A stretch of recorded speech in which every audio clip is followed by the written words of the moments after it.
तो आपके अर्धवार्षिक पेपर समाप्त तो हुए ही नहीं कि बोर्ड की तरफ से वार्षिक पेपर का जो टाइम टेबल है वह जारी कर दिया गया है। तो विद्यार्थियों कमेंट्स आने लगे कि सर इस बार हमारी क्लास 11th फिजिक्स का जो पेपर है वह बहुत जल्द हमारा होने वाला है। तो इसी को देखते हुए सर जो वार्षिक पेपर है आप हमारी वार्षिक पेपर में भी अर्धवार्षिक परीक्षा की तरह हेल्प कर दीजिए, क्योंकि जो पेपर आपने बताया था वही की वही आया था। तो देखा जाए तो यह जो पेपर है मुझे मेरे स्कूल से यहाँ पर मिल चुका है। तो बताना चाहूँगा कि आईडी पासवर्ड की बदौलत ही आपके अर्धवार्षिक के पेपर मुझे मिले थे। तो उसी आईडी पासवर्ड की बदौलत यहाँ पर वार्षिक का जो पेपर है वह तैयार हो चुका था। तो इसका ही पेपर मैंने सोचा कि हाल की हाल यूट्यूब पर डाल दिया जाए। तो मैं इस बात की पक्का गारंटी ले रहा हूँ कि जिस प्रकार आपने पहले जो मैंने पेपर बताए थे उसको आपने ठीक तरह से पूरा लगा लिया था। तो अगर आप इस पेपर को भी पूरा ढंग से वीडियो को बिल्कुल बिना स्किप किए पूरा शुरू से लेकर आखिरी तक देख लेंगे, 70 में 70 आप आसानी से ला पाएंगे। तो यहाँ पर पूरा पेपर मैं आपको स्टेप बाय स्टेप सोल्व करवाने वाला हूँ। तो वीडियो को शुरू से लेकर आखिरी तक देखें। देखो यहाँ पे सबसे पहले पेपर को स्क्रॉल करता हूँ, देख सकते हैं यहाँ पर पहले से ही मैंने टिक मार्क कर लिया है, क्योंकि फालतू में बाद में क्या है कि बाद में क्वेश्चन जो होते हैं वह गलत हो जाते हैं जल्दी जल्दी में। तो पेपर की पहले से ही मैंने तैयारी करके चली है कि यहाँ पर पहले से ही मार्क लगा लिए हैं। तो निम्नलिखित में से पहला पेपर में प्रश्न आने वाला है कि निम्नलिखित में से मूल मात्रक नहीं है। तो देखो मीटर है, केल्विन है, लीटर है या फिर एम्पियर है। तो मैं आपको बताना चाहूँगा कि जो टिक लगे हैं ना, इस पर आप बिल्कुल ध्यानपूर्वक अपना फोकस करें, क्योंकि यही इसका करेक्ट आंसर होने वाला है। तो निम्नलिखित में से मूल मात्रक नहीं है। तो देखो मीटर और केल्विन और यहाँ पर जो एम्पियर है वह आपके मूल मात्रक है। तो लीटर जो है वह मूल मात्रक नहीं है। अब देखो दूसरा पेपर का क्वेश्चन है, किसी गतिशील पिंड के लिए शून्य हो सकता है। तो वेग, त्वरण, उपरोक्त सभी। तो यहाँ पर विस्थापन, यहाँ पर इसका आंसर बिल्कुल सही होगा। ठीक है। अब निम्नलिखित सदिश राशियों का समूह है। तो देखो समूह क्या हो जाएगा, देखो यहाँ पर सही जो है जड़त्व, आघूर्ण, बल सा वाला आपका हो जाएगा। ठीक है। अब संवेग संवेग परिवर्तन की दर बराबर होती है तो वेग के, त्वरण के, बल के या आवेग के। तो यहाँ पर देख सकते हैं आवेग इसका आंसर सही होगा यहाँ पर। तो आवेग का आंसर इसका हो जाएगा आवेग के। ठीक है, आवेग का आंसर हो जाएगा। रॉकेट नोदन का आधारित है। तो द्रव्यमान संरक्षण पर, ऊर्जा संरक्षण पर, संवेग संरक्षण पर या उपरोक्त सभी। तो आपको पता है कि इसका आंसर क्या हो जाएगा, संवेग संरक्षण पर। ठीक है। तो यहाँ पर ये पेपर जो आप देख रहे हैं ना, इसका पीडीएफ भी आपको मैं उपलब्ध करा दूंगा। तो थोड़ा अभी समय लगेगा पीडीएफ के लिए, क्योंकि ये रियल पेपर है। तो हल्की यार अभी आपको देना काफ़ी यहाँ पर रिस्क का काम है। तो अभी थोड़ी दिन बाद आपको दे दूंगा पीडीएफ। पर पीडीएफ फाइल जो है इसका डाउनलोड करने का मैं आपको तरीका बता दूंगा कि हाँ इस तरीके से आपको करना है। ठीक है। अब यहाँ पर देखो, जब कोई संरक्षी बल किसी वस्तु पर धनात्मक कार्य करता है तो उसकी स्थितिज ऊर्जा घटती है, अपरिवर्तित रहती है, बढ़ती है, कुछ कह नहीं सकते। तो देखो घटती है। ठीक है। अब यहाँ पर अपन आगे चलते हैं, रिक्त स्थान आपको आगे चल के देखने को मिलेंगे। तो कार्य करने की दर को कहते हैं, तो क्या कहते हैं, शक्ति कहते हैं। क्या कहते हैं, शक्ति। ठीक है। अब देखो असंरक्षी बल द्वारा किया गया कार्य किस पर निर्भर करता है। तो देखो इसका आंसर बताने से पहले कहना चाहता हूँ कि चैनल पे नहीं तो चैनल को सब्सक्राइब कर लें। सब्सक्राइब करने से होगा क्या कि जब हम नेक्स्ट वीडियो सेट बी की डालेंगे तो उसकी जानकारी ठीक आपके मोबाइल तक पहुंच जाएगी। तो यहाँ पर किस पर निर्भर करता है, तो कण के द्रव्यमान, कण के पथ पर, किस पर, असंरक्षी बल द्वारा किया गया कार्य कण के पथ पर, कण के पथ पर निर्भर करता है। ठीक है, पथ पर, कण के पथ पर। ठीक है। अब सार्वत्रिक गुरुत्वा नियतांक का मान होता है, तो कितना होता है, 6.6734 इंटू 10 की पावर यहाँ पर कितनी होती है, 11 न्यूटन मीटर स्क्वायर केजी की पावर -2, ये इसकी होती है। ठीक है। अब देखो गुरुत्वीय क्षेत्र की तीव्रता का मात्रक है, तो क्या है, न्यूटन प्रति केजी। तो न्यूटन प्रति केजी इसका आंसर हो जाएगा, न्यूटन प्रति केजी। ठीक है। अब आयतन प्रत्यास्थता गुणांक के व्युत्क्रम को कहते हैं। तो यहाँ पे क्या कहते हैं, संपीड्यता बोलते हैं, संपीड्यता। ठीक है। अब हाइड्रोलिक मशीन खालिस्तान के सिद्धांत पर कार्य करती है, तो किसके सिद्धांत पर कार्य करती है, पास्कल के नियम के सिद्धांत पर यह कार्य करती है। ठीक है, हाइड्रोलिक मशीन। अब देखो यहाँ पर सत्य सत्य बताना है। तो पार्श्विक दूरी का मात्रा कहते हैं, कथन सत्य हो जाएगा। ठीक है। वेग प्रवणता का ऐसा ही मात्रा मीटर प्रति सेकंड है, तो कथन असत्य हो जाएगा। ठीक है। किसी वस्तु का द्रव्यमान उसके जड़त्व की माप है, तो ये कथन क्या हो जाएगा, सत्य आपका हो जाएगा। ऊर्जा का मात्रक जूल होता है, तो यह कथन क्या है, सत्य है आपका। घूर्णन गति एवं स्थानांतरण गति के संयोजन को लोटने की गति कहते हैं, तो कथन क्या है, असत्य। ठीक है। और रॉकेट नोजल का कार्य न्यूटन पर आधारित होता है, तो ये कथन क्या है, सत्य आपका है, ये कथन सही है। ठीक है। अब देखो जोड़ियाँ जो हैं आपका, जो सही क्रम है, मैं आपको बताना चाहूँगा किसकी किससे मैचिंग मिलेगी। तो देखो यहाँ पर गुरुत्वीय क्षेत्र की तीव्रता, गुरुत्वीय क्षेत्र की तीव्रता की जो मैचिंग होगी ना, वो आपकी इससे मिल जाएगी। ठीक है। गुरुत्वीय विभव, देखो गुरुत्वीय स्थितिज ऊर्जा की तो मैचिंग देखो यहाँ पर इससे मिल जाएगी, मैं आपको बताना चाहूँगा। अब देखो गुरुत्वीय बल की इस मैचिंग किससे मिलेगी आपकी, यहाँ पर जी एम, मेरे को लगता है इससे मिलेगी। ठीक है। अब देखो गुरुत्वीय विभव की मैचिंग मिलेगी ये इससे, और ठीक है ये इसकी। तो देखो जो मैचिंग का जो क्रम है ना, वो मुझे अभी पक्का पता नहीं है, गलत भी हो सकता है। ठीक है। आपको इसका आंसर मैं अभी बताता हूँ बिल्कुल सही तरीके से, कैसे आपको इसका आंसर सही यहाँ पर जो है मैं बता रहा हूँ, अभी आप थोड़ा रुके रहें। ठीक है। इसका आंसर अब सबसे पहले आप इसको देख लें, मूल राशियाँ किन्हें कहते हैं, इसको मूल राशियाँ किन्हें कहते हैं।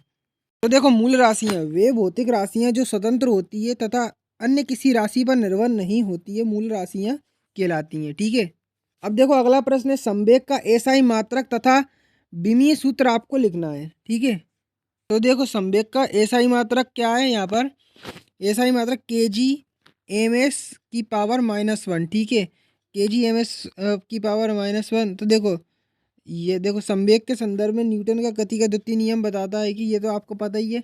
संवेग का ऐसा ही मात्रक क्या है, के जी एम एस -1। ठीक है। तो देखो अगर विमीय सूत्र की बात करें तो एम एल टी की पावर -3 और ए की पावर -1, ये इसका आंसर हो जाएगा। ठीक है। अब देखो यहाँ पर द्रव्यमान ऊर्जा तुल्यता समीकरण, तो आपको पता है ई बराबर क्या होता है, एम सी स्क्वायर, ई बराबर एम सी स्क्वायर आपका ये होता है। पृथ्वी के केंद्र पर गुरुत्वीय त्वरण का मान कितना होता है, तो पृथ्वी के केंद्र पर गुरुत्वीय त्वरण का मान देखो यहाँ पर मैंने सर्च करा है, तो 9.8 न्यूटन। ठीक है। इतना होता है, ब्रैकेट में एम एस स्क्वायर, देखो एम एस ये बार लगा के ऐसे स्क्वायर आप लिख दोगे, तो 9.8 न्यूटन ब्रैकेट में, देखो इस तरीके से आपको यह लिखना है। ठीक है। तो आप समझ गए होगे। अब अगला प्रश्न देख सकते हैं, प्रतिबल का मात्रक आपको लिखना है, प्रतिबल का मात्रक लिखिए। ठीक है। देखो तो प्रतिबल का मात्रक क्या हो जाएगा, न्यूटन प्रति वर्ग मीटर। ठीक है। एक तो ये हो जाएगा, दूसरा इसको पास्कल भी कहते हैं, इसके मात्रक को पास्कल के नाम से भी जाना जाता है, किलो प्रति मीटर प्रति वर्ग वर्ग सेकेंड। देखो तीन मात्रक, आप तीनों में से कोई एक यहाँ पर लिख सकते हैं। अब देखो आपके जो एक वाक्य वाले हैं वो तो खत्म हो चुके हैं। अब देखो एक अंक वाले, जो 2 अंक वाले क्वेश्चन आते हैं ना पेपर में, वो आप देख लो। तो पहला क्वेश्चन है, एक समान परिवर्तित त्वरण को परिभाषित कीजिए। सदिशों के योग संबंधी त्रिभुज का नियम आपको लिखना है। तो त्रिभुज का नियम है, उसका आंसर मैं आपको बताता हूँ। तो सदिशों के योग का त्रिभुज नियम क्या कहता है, इसको आप याद कर लें। तो सदिशों के योग के त्रिभुज नियम के अनुसार दो सदिशों को समान क्रम के लिए त्रिभुज की दो भुजाओं द्वारा परिणाम और दिशाओं में निरूपित किया जाता है। तो उनके परिणामों को संपूर्ण रूप से दोनों दिशाओं और परिणामों में विपरीत दिशा में लगी गई त्रिभुज की तीसरी भुजा के रूप में निरूपित किया जा सकता है। तो ये इसका आंसर आप याद करेंगे तो 2 नंबर आपको आसानी से मिल जाएंगे। अब देखो इसको अपन अभी आपको पीडीएफ फाइल भी मिलेगी, तो निश्चिंत हो जाइए पूरा सॉल्यूशन की। पर अभी आप इनके क्वेश्चन देखते चलिए। जड़त्व से आप क्या समझते हैं, दो सदिशों के सदिश गुणांक के दो गुण आपको लिखना है। जड़त्व क्या होता है, मैं आपको आंसर बताता हूँ इसका। देखो जड़त्व क्या होता है, किसी वस्तु का वह गुण जो उसकी स्थिति की अवस्था में किसी प्रकार के परिवर्तन का विरोध करता है, क्या कहलाता है, जड़त्व कहलाता है। तो ये इसका आपका आंसर यहाँ पर हो गया। अब देखो आगे बढ़ते हैं, तो यहाँ पर आप देख सकते हो कि स्मॉल जी और कैपिटल जी में अंतर और तापीय प्रसार क्या है। यहाँ पर देख सकते हो, पृथ्वी के आकर्षण के कारण वस्तु का त्वरण, गुरुत्वीय त्वरण मतलब स्मॉल जी आपका है। ठीक है। कैपिटल जी क्या है, जी गुरुत्वीय नियतांक है। ठीक है। अब देखो दूसरा पॉइंट क्या है, स्वतंत्रता पूर्वक नीचे गिरते पिंड में पृथ्वी के आकर्षण बल के कारण उत्पन्न त्वरण को कहते हैं। ठीक है। एकांक दूरी पर रखे गए एकांक द्रव्यमान के पिंडों के बीच लगने वाले आकर्षण बल के संख्यात्मक मान को कैपिटल जी कहते हैं। ठीक है। तो यहाँ पर स्मॉल जी का मात्रक मीटर प्रति सेकंड है और कैपिटल जी का मात्रक न्यूटन इंटू मीटर स्क्वायर प्रति केजी स्क्वायर आपका है। जी का भिन्न भिन्न स्थानों पर भिन्न होता है मान, और जी का मान सभी स्थानों पर एक समान होता है। तो इतने आप याद कर लें, और ये आप नीचे भी देख सकते हैं, तो इसको कॉपी में नोट कर लें। नेक्स्ट अपन आगे चलते हो। देखो आगे आपका जो पेपर में क्वेश्चन है यहाँ पर क्या है, वीन का विस्थापन नियम। वीन का विस्थापन नियम, देखो वीन का विस्थापन नियम और विमीय विश्लेषण का उपयोग आपको बताना है। तो देखो यहाँ पर देखो, तो वीन का विस्थापन नियम क्या कहता है, देखो मैं आपको बताता हूँ कि वीन का नियम, यह नियम बताता है कि एक तरंगदैर्ध्य पर भिन्न तापमान चोटियों के लिए कृष्ण निकाय विकिरण वक्र तापमान के विपरीत अनुपातिक है। तो देखो ये दर्शाता है, ठीक है। यह देखो 1893 में विल्हेम वीन के नाम पर वीन का नियम या वीन का विस्थापन नियम था। तो देखो ये आप इतना लिख सकते हो। देखो अपन आगे चलेंगे तो यहाँ पर देखोगे कि आपेक्षिक वेग किसे कहते हैं, कोणीय वेग किसे कहते हैं, ठीक है। देखो कोणीय वेग में आप ऐसा चित्र भी बनाएंगे, ध्यान रखें। और रेडियन प्रति मीटर स्क्वायर कोणीय वेग एक सदिश राशि है, ठीक है। इसे छद्म सदिश राशि सही है। इसकी दिशा वस्तु के घूर्णन तल के लंबवत होती है। तो इसका आंसर क्या लिखेंगे, किसी वस्तु के कोणीय विस्थापन में परिवर्तन की दर को कोणीय वेग कहते हैं। तो सबसे पहले आप ये लिखेंगे, बाद में जो मैंने आपको पहले बताया था वह लिखेंगे। इसका सूत्र क्या होता है, ओमेगा बराबर डेल्टा थीटा, ठीक है, और डेल्टा टी, ठीक है, ये इसका सूत्र होता है, ये आपको लिखना होगा। देखो अपन आगे चलेंगे तो आपको देखो एक और क्वेश्चन देखने को मिलेगा। एक न्यूटन बल को परिभाषित कीजिए, गतिक घर्षण के आपको प्रकार बताना है। देखो आपको अगर चित्र बनाना हो तो चित्र बना सकते हो। यहाँ पर आप अभी क्या देखें, देखो यह विस्थापन दो प्रकार का होता है, ठीक है। पहला कौन सा होता है, अभिलंबी दाब, ठीक है। और देखो देखो दो दो गतिक घर्षण होते हैं। पहला देखो कौन सा हो गया, घर्षण बल सतह पर अभिलंबी दाब और स्थिर गतिज घर्षण जिसका मान, देखो ये आप देख सकते हो। गतिशील घर्षण कितने प्रकार के होते हैं, यहाँ पर गतिशील घर्षण तीन प्रकार के होते हैं। वो गलत आंसर था, ये आप देखो घर्षण तीन प्रकार के होते हैं। पहला है स्टैटिक स्टैटिक घर्षण, ठीक है। दूसरा है स्लाइडिंग घर्षण या गतिज घर्षण, ठीक है, इसको दो नामों से जाना जाता है। और तीसरा होता है रोलिंग घर्षण। ये तीन आपके घर्षण आपके यहाँ पे होते हैं। देखो अपन आगे चलते हैं तो यहाँ पर आप देख सकते हो अगला प्रश्न, कोणीय संवेग संरक्षण का नियम लिखिए। कोणीय संवेग और बल आघूर्ण में संबंध आपको स्थापित यहाँ पर करना है। तो देखो कोणीय संवेग संरक्षण का नियम कहता है कि यदि किसी निकाय पर कोई भारी बल आघूर्ण न लगाया जाए तो उस निकाय का कोणीय संवेग अपरिवर्तित रहता है। तो ये कोणीय संवेग संरक्षण का नियम कहलाता है। अब अपन आगे देखते हो 13वें नंबर का प्रश्न है। यहाँ पर मूल मात्रक और व्युत्पन्न मात्रक में अंतर लिखिए, ठीक है। शक्ति की परिभाषा, मात्रक एवं विमीय सूत्र आपको लिखना है। तो मूल मात्रक और व्युत्पन्न मात्रक किसे कहते हैं यहाँ पर, तो सबसे पहले मूल मात्रक देख लो आप। मूल मात्रक मात्रकों के मूल मात्रा मात्रकों में वे मात्रक होते हैं जो आपस में जो अन्य मात्रकों से स्वतंत्र होते हैं, अर्थात उनको एक दूसरे से आपस में बदला नहीं जा सकता है। उदाहरण के लिए लंबाई, समय, द्रव्यमान, ठीक है, ये तो मूल मात्रक हो गया। अब दूसरा होता है व्युत्पन्न मात्रक। देखो व्युत्पन्न मात्रक क्या होते हैं मैं आपको बताना चाहूँगा। मूल राशियों को व्यक्त करने के लिए प्रयुक्त मात्रकों को मूल मात्रक कहते हैं। इनके अतिरिक्त सभी राशियाँ राशियों के मात्रकों को मूल मात्रक के संयोजन द्वारा व्यक्त किया जा सकता है।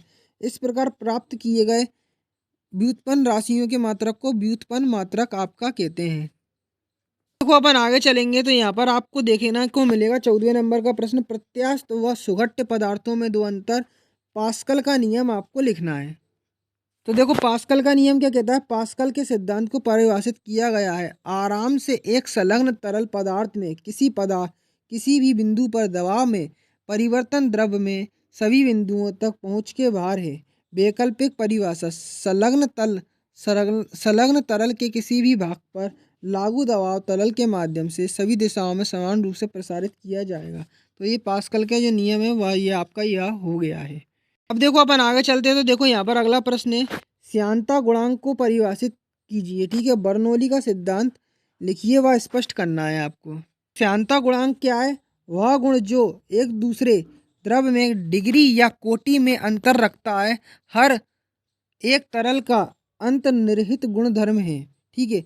अब देखो क्या होता है, या किसी द्रव के दो समांतर तलों के बीच इकाई वेग प्रवणता रखने के लिए जो स्पर्श रेखीय बल रेखाएं प्रति इकाई क्षेत्रफल के लिए आवश्यक होता है उसे द्रव की श्यानता गुणांक कहते हैं, ठीक है।